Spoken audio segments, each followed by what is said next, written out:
Mrs. Amaya complains of headache and vomiting. It is her first pregnancy, and she is currently in her 23rd week of pregnancy.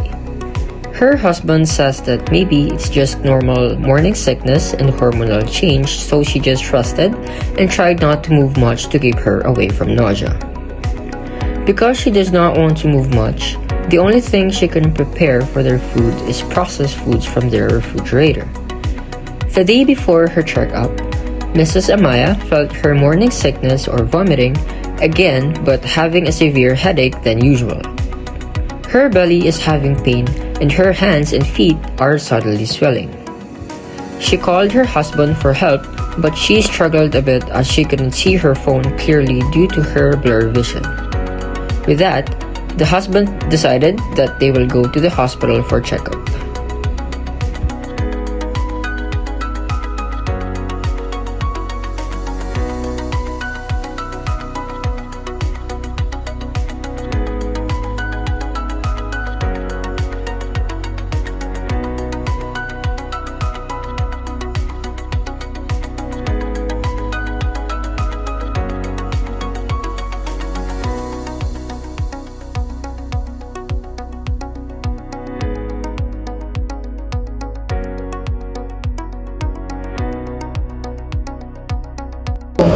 Good morning! We're here for a checkup. Okay, please follow me. Sure.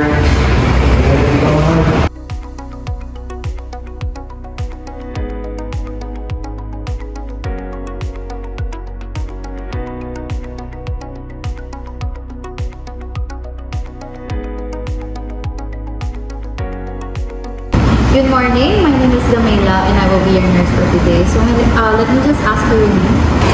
Kate Hazel and Amaya. And your birthday.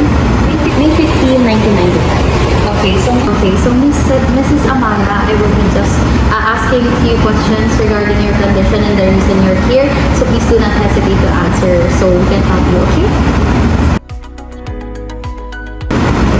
So what is the reason for your visit today? I feel nauseous and there's a slight pain in my body.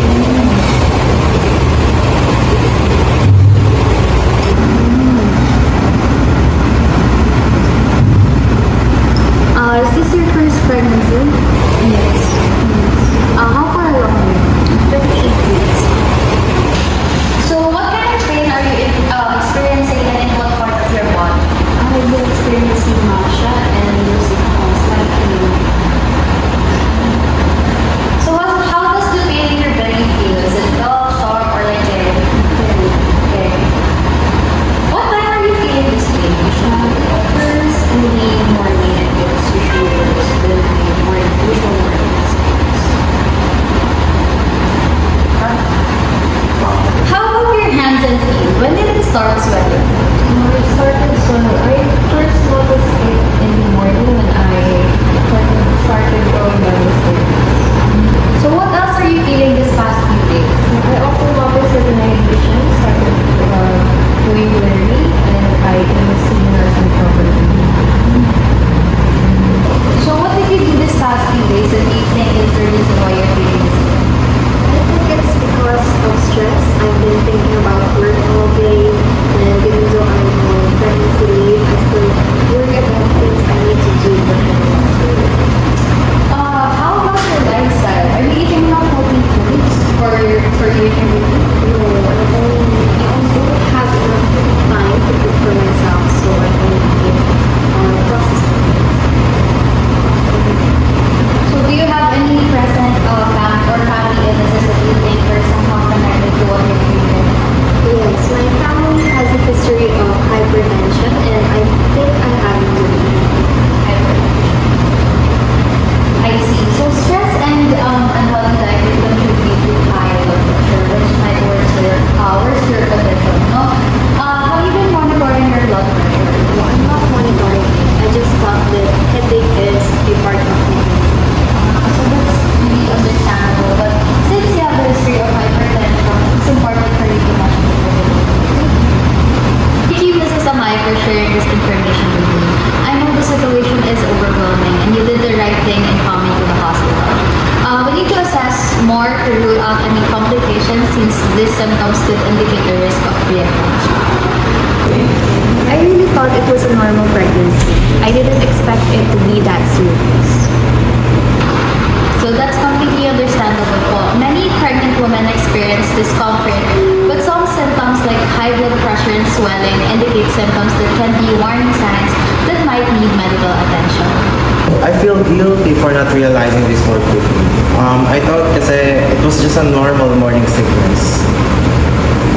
It's okay, Mr. Ida. Many first-time parents don't recognize these warning signs. That's why we are here to guide you.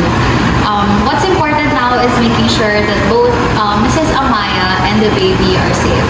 For the meantime, we'll run some tests, check her vital signs, and do a physical assessment to get a closer picture of what's going on. So what should I do right now, nurse?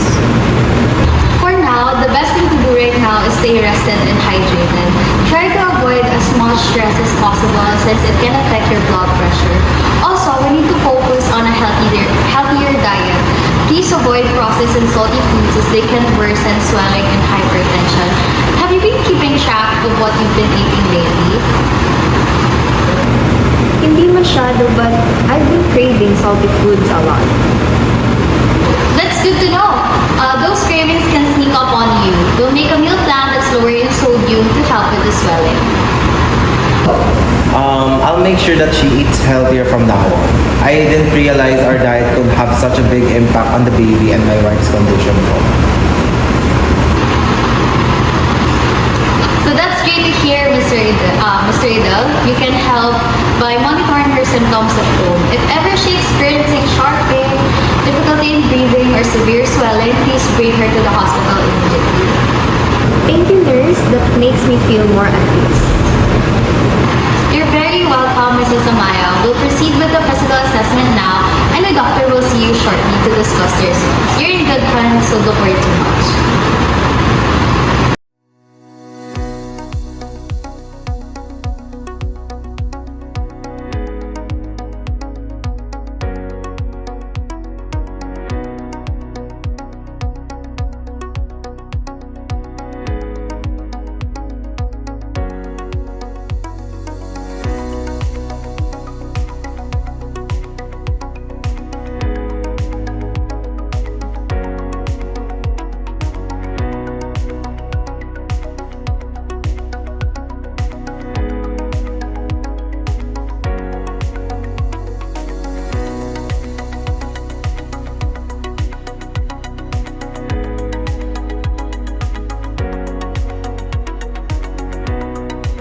Interviewing the patients will help us nurses to gather information such as subjective data that we need from the patient or the patient's perspective regarding their pain or discomfort before assessing them and before we obtain the objective data that we need.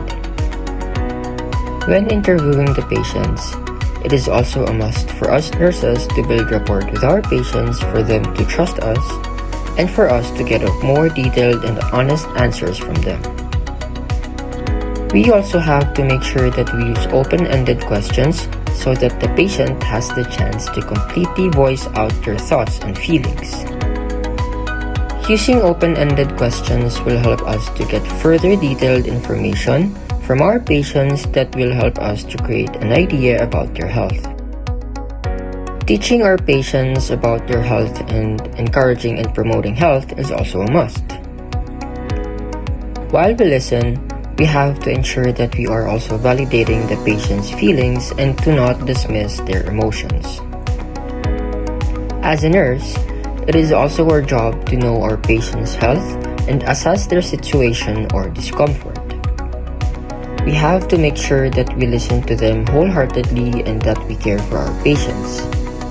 With this, it is our job to assess every situation that will help other medical co-workers to get a more detailed information and for us nurses to create a better care plan for each patient.